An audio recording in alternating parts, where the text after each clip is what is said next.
So welcome, Sue. Thanks for joining us today. It's great to chat and get a bit more understanding on your experience as a TO and how you've gone in the program. Oh, thanks, Michael. I'm looking forward to this. So I suppose for those that don't know, where do you live? And I know you have lived overseas. We'll just get where you're living now. I'm living in Sydney. Yep. And basically born and bred here. But as you said, I've spent 3 years in Ireland just recently. Yeah, and we'll certainly get to some of those experiences because that was obviously a unique experience to have. But firstly, how did you first sort of come across the sport of triathlon or get involved in triathlon? It's a bit of a weird one.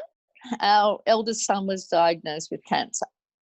And once he had gone through his cancer treatment, my husband and I said, what would we do with a second chance of life? And one was to improve our fitness. And I worked with a personal trainer, and he said to me one day, why don't you do a triathlon? I said, I can't swim, I can't cycle, and I've only just started to run. And he went, no worries, we'll do it in 12 months' time. And that was back in the days when Tri Australia, you had to be a member to do anything more than a sprint distance triathlon. So I laugh now that it took me 12 months to prepare for an enticer. Yeah. So you certainly got bitten by the bug. Was that something you continued on sort of doing a few races? Yeah. So I've done quite a few 70.3s, and I was finally training for an Ironman about 5 years ago, and I take some medication for my thyroid, and that actually had an effect on my bones, and that stopped me from being able to do that kind of distance. Okay. So I never quite made it, but that's fine. No, you've done pretty well done, better than most people. So Sue, then how did you come to sort of become an official? Was that around that time, or was it some other reason? It was 2012, and by now my son, who had survived cancer, had actually started doing triathlon himself. And he said to me one day, Mum, I'm thinking of doing the LTO course. Why don't you do it with me? Okay. And so we did. Yeah. He no longer does it. And I look back at a class of about 15, and I could probably say I know 2 who are still doing it. Yep. As TOs. But obviously, it was something grabbed you at that time to continue on. What was it sort of caught your attention I suppose going back to that first sort of course you did? I enjoyed the people involved with it. Mm-hmm. There was a great sense of camaraderie. And I had also learnt that failure is okay and fear of things is okay, not to be afraid of them. And I like the challenge, and always the challenge to do better in the next situation. Okay. How did you, was that something that was taught to you, or is that something you sort of had just taken from your own life experience? I didn't learn it till late in life. I was quite clever and good at things, but I was only good at the things I knew I was good at. Mm-hmm. I wasn't prepared to test myself. And I'd say that's one thing about triathlon that has taught me that we can do a lot more than we expect, and we can achieve a lot more. And that was, I think, a challenge in the TO life as well. Okay. To do it better for myself, but for also the competitors, the race directors. There's a lot of stakeholders involved. Mm-hmm. And, together we can do it better.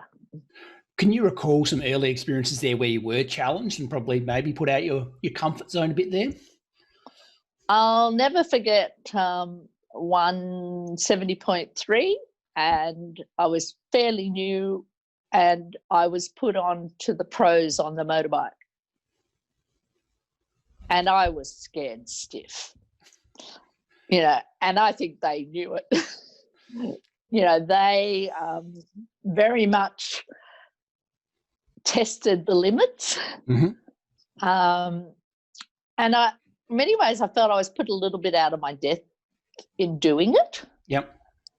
But it taught me to never say no, because if you say no to a role, you never learn. Mm-hmm. And so from then on, I had even if I'm scared stiff, I will say yes to that role, because I can only improve and learn and do a better job in the long run. Yeah, no, certainly. And someone obviously had some faith in you, even though you may not necessarily realise that at the time. To think, oh, okay, we're gonna put Sue into that role, because that is something quite important. We try to manage at an Ironman event is the pros. And we put our experienced officials quite often there. Yeah. Do you remember who put you in that role back then? It was Phil Daly, actually. Okay. And I think Phil had a lot of faith in me that I didn't have in me at the time. Yep. And he's been a good mentor in that respect. I know even yourself had faith in me when I didn't kind of have faith to do a role. So, yeah, I guess having you guys come ahead are the ones who said, you know, you can do this. Yeah. Have a go. And that's the thing. I think we see certain qualities of people that come through the program that we, throw in the deep end, so to speak. But we know, but hopefully you felt supported enough with enough information that you could do the job, apart from the fact you had never done it before. Absolutely. And I also had to say, okay, this is a dumb question, but it's a dumb question that I have no answer for. Mm-hmm. And to ask the dumb question. I mean, I'll never forget, you and I worked on the WPE out at Penrith 2016. And I had never done the CRO role for something like that. And it was a whole new world. ITU is so different to being the CRO and a domestic kind of thing. And you very patiently answered all my dumb questions. Yeah. And hopefully you get, and it's important for those officials that are watching this coming through the program, that there aren't really dumb questions, would you say? No, I think it's just because you think I don't have the knowledge that you think it's dumb, and you're kind of a bit intimidated to ask that question. Mm-hmm. But I think the bigger problem is if you don't ask that question and you make an assumption and that assumption is wrong. So it's better to ask the dumb question. Yeah, so certainly. And again, it's just a question. It's not necessarily a dumb question. Yeah. It's just from not knowing. It's something unknown to you as an official sort of coming through. Yeah, absolutely. Yeah. So and then, you've obviously at local events and that have stepped up into doing sort of TD roles and more senior roles. How have those experiences been for you, and what sort of challenges, were you faced through those times? I think a lot of those challenges actually came while I was living in Ireland. Mm-hmm. Because in Ireland they follow ITU rules. And I remember writing to Lyndall Murray, who's been a good mentor for me too, saying, how am I going to do this? I'm not that ITU experienced. Mm-hmm. And she wrote back and she said, Sue, it'll probably run pretty much like an ordinary race. Don't panic. Just do the job. We might sort of go there. Obviously, it was 2016, 17, you went to Ireland? January 2017, and we came home in December 2019. Yeah. So 3 years there. So you obviously kept up the officiating over there, and going to Ireland, coming from Australia where we have a lot of big races, to Ireland where perhaps they don't have the same, the same level of, or quantity of races in terms of size. What different things did you notice? The first things that I really noticed was the TOs are not at all involved in the bike or the helmet checks. Mm-hmm. That is done by the volunteers of the club that are putting on the races usually. And I remember the very first race I was at, it was a championship, and the helmets that were running out of transition were terrible. And I was stopping people left, right and centre because they were just really dangerous. No one had talked about fitting helmets or anything. Mm-hmm. And so I guess that became my little crusade, was to improve Ireland's helmet fits. Yeah. So as a TD or something at a race, I'd just go and have a chat to the volunteers and grab a competitor and say, well, look, this is the kind of fittings we're looking for. This is why we're looking for it. And at Ironman Ireland, which was the very first one they ever did in 2019, they asked me the TD, and I said, yes. And I said, could we do the helmet and bike check-ins? And it was really interesting because over there, all the TOs, the whole team of 20 or something we had, all wanted to be involved because it was something they'd never done. Mm-hmm. And afterwards, they said it was one of the best experiences, and it certainly helped them to understand it more. What do you think? I mean, it's often an overlooked part of our sport, that sort of helmet and bike check when people come in. What do you think TOs get out of that experience, and they did on that occasion? I actually think it brings them more of a face to the competitors. Mm-hmm. And not just in the bad sense of they're out to get me as a drafter kind of thing. Yeah. It's, hang on, this is a normal person who can have a laugh and joke with me, make sure that I'm as best equipped to start this race in the safest position. Yeah. And, yeah, a lot of laughs can be had at that time. Yeah, and it certainly humanises us, I think, and that's certainly my first experience with Ironman. I wanted to do bike checking because, hey, you get to talk to the athletes. Exactly. Yeah. Exactly. Which is good from that point of view. With the sort of size, what sort of size of events are we talking in Ireland generally for their races in terms of numbers? Probably for a championship race, you'd have 500 people. Okay. They're not huge. I mean, Ironman, there was a couple of... Ironman was about 1,400 people. Mm-hmm. It was the first Ironman they'd ever had in Ireland. And we had... Everyone says Ireland rains, but really Ireland has what we call mizzle, just a misty drizzle.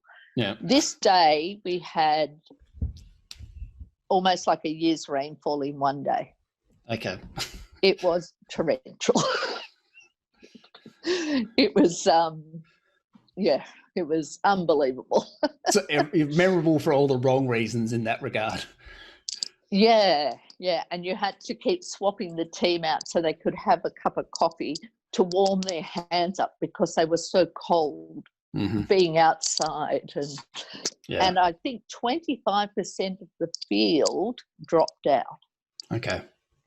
Because it was just so cold and wet, and it was a bit of a disaster in that respect. Yeah. And certainly, I mean, one of the unique things, I suppose, living in Ireland is you obviously had access to Europe, and obviously there's a fair wealth of ITU races that you can attend in Europe.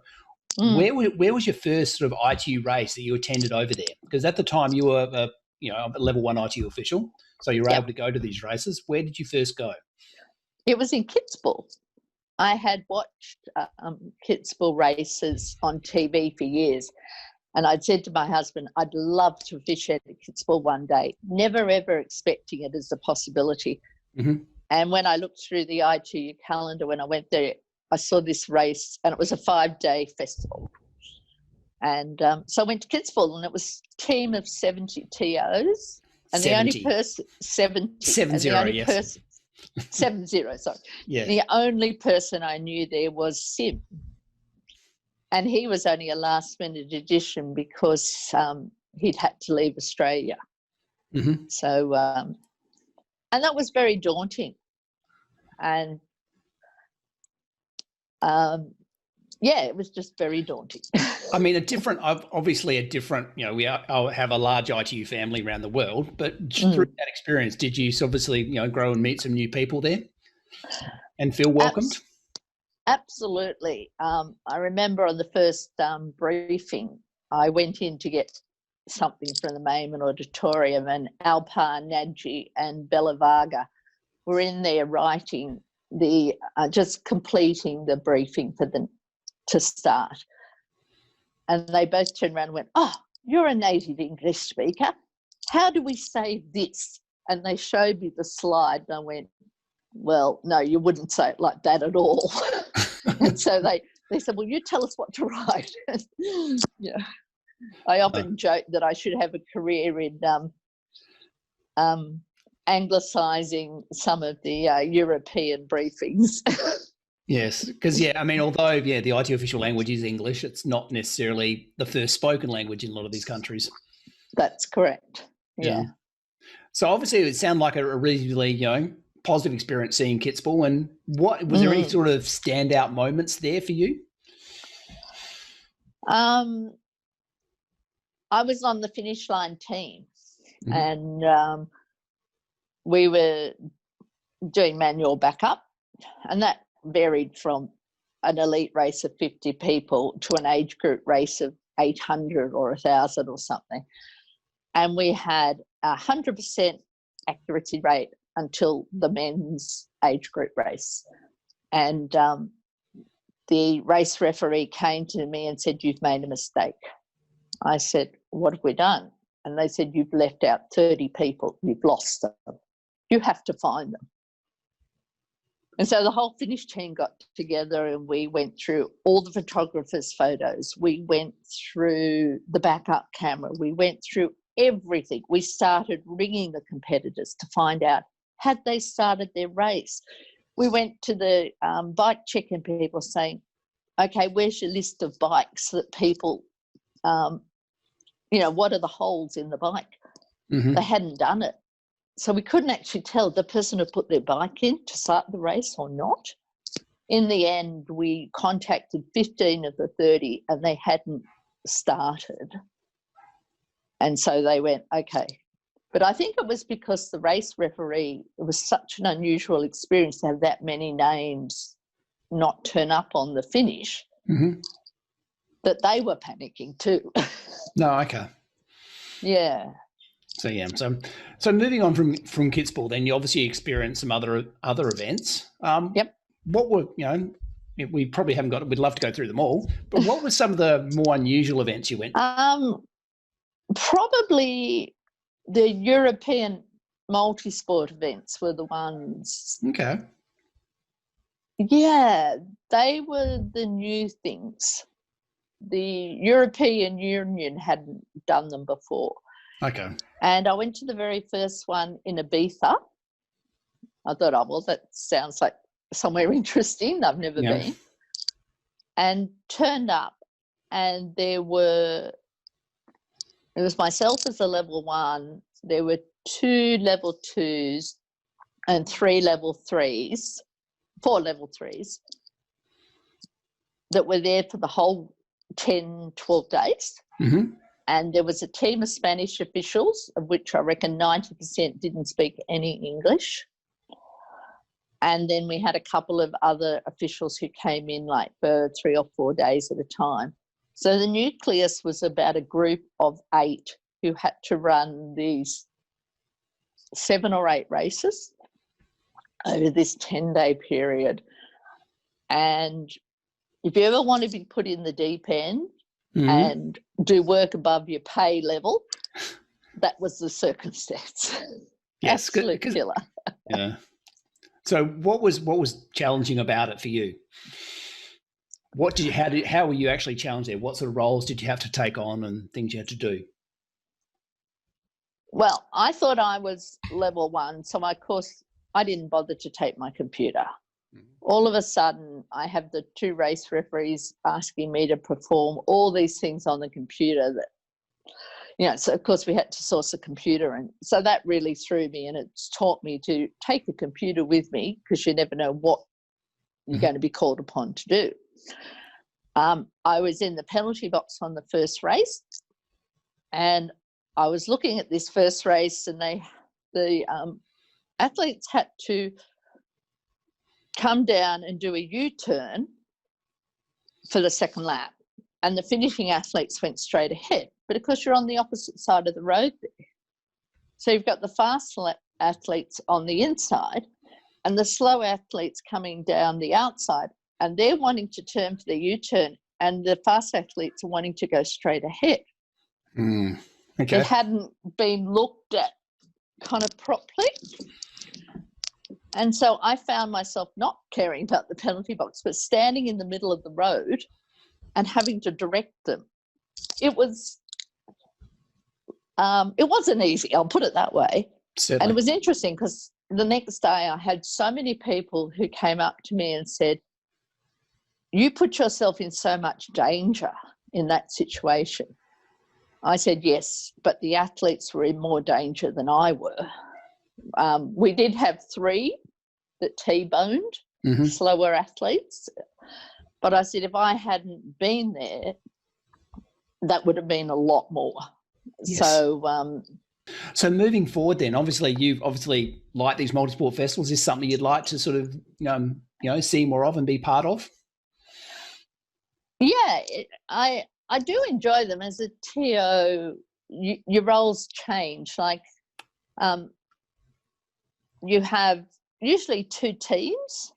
So you have, because one team will be briefing while the other team's doing the race. And that second team thinks they will have their briefing while your team's doing the race.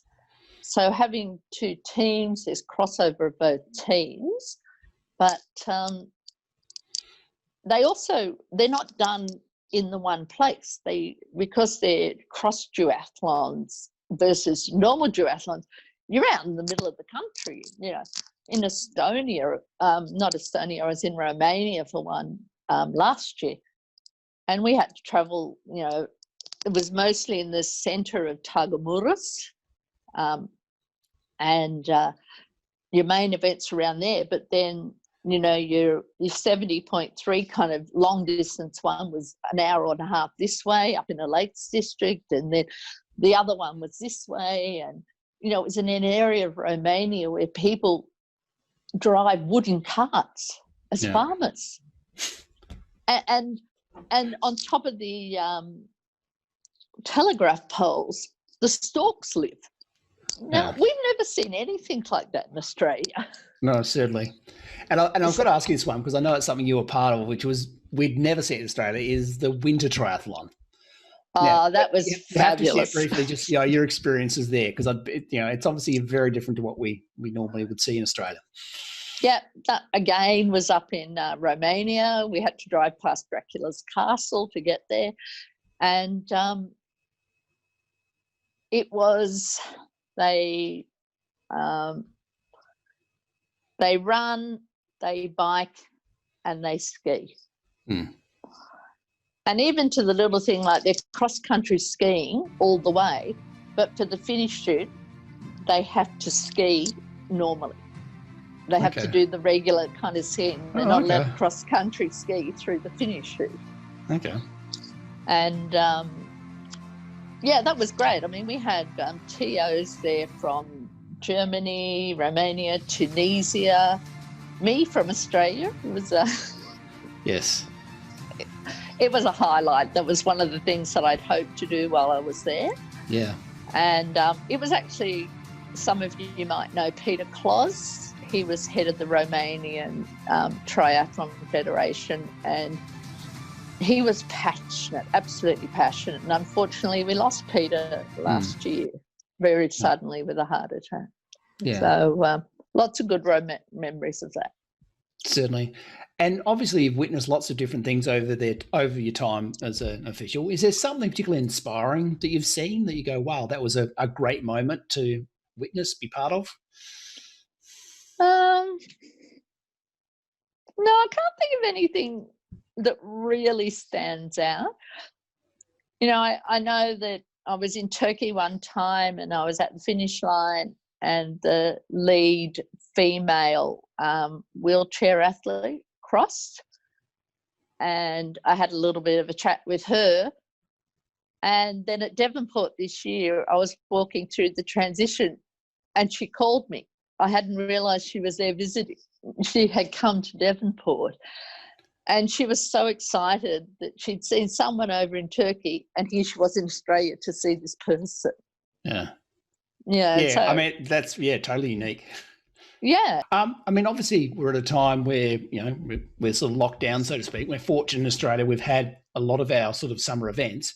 However, looking forward over the next couple of years, is there a particular type of events you're looking to sort of be part of or go to when you sort of think forward into the future? Oh, obviously Townsville. Yep. Just heard it's been put back to 2022 this morning, so that's fine. And you've mentioned all the different teams you've been part of. What's sort of some of the key sort of takeaways you've had from your experience at all these different events as an official, and what it gives you? I enjoy watching the people who have a lot more experience than me, to see how they handle themselves as well as how they handle the job they're doing. I think we always have the potential to learn. Always. I actually keep a book, and especially with the ITU, ETU events, because they are run by their technical officials a lot more than the domestic ones. So there's a lot more involvement, understanding the processes behind it. And every role I do, I come home and I write down the kinds of things I did, what I learned, but probably more importantly, what I think I could do better next time. Okay. It was even down at Devonport, I was race referee for the Oceania race there. And I came back and I thought through the different things that had happened and thought, well, okay, probably it might have been a bit better if I'd done it that way. And so to always improve myself and to learn from others, it's, I think, watching calmness of a lot of the leaders, don't get ruffled by something, don't get worried, take the time to make the decision. All those are really good things to learn. Yeah. So, that's it. I mean, it's a really good thing you say in terms of what you've done, that self-reflection, because I think it's a good quality of good officials is you're never going to know it all, but you're faced with those circumstances, you are able to sort of self-reflect and obviously you've referred to different people over your time. You've mentioned several names as we've sort of gone through this interview. Yeah. And, it's just such an important quality, I think, of the good officials to be able to sort of self-reflect. Now, we could have talked a lot about all your different European experiences. We might have to sort of come back and do another session there. But it's been sort of great hearing about all these different experiences you've had, and hopefully the people who watch this will go, wow, that's something, be great to go experience an event in Europe. Absolutely. Look, if you have the chance, you've got to. Australia's a very lucky country. I think I might have said this once before, that a lot of our higher level TOs say, Australian technical officials are highly regarded in the world. I'd say the same with New Zealand, Oceania in general. And I used to think, yeah, right. We might be well trained. I think we are well trained, but I think they're just trying to boost our confidence and encourage us. But it's fairly true, I've discovered. We have a great foundation. And I think also the camaraderie between triathlon teams allows us to ask questions, experience things, be pushed forward if that person is showing signs of, development. And yes, we have a really good knowledge and overall grounding that puts us well into the world stage. Absolutely. Yeah. No, thank you. Yeah, thanks for expressing that. It's great to hear. Well, thanks again, Sue, and I look forward to speaking again soon. Okay, thanks, Michael.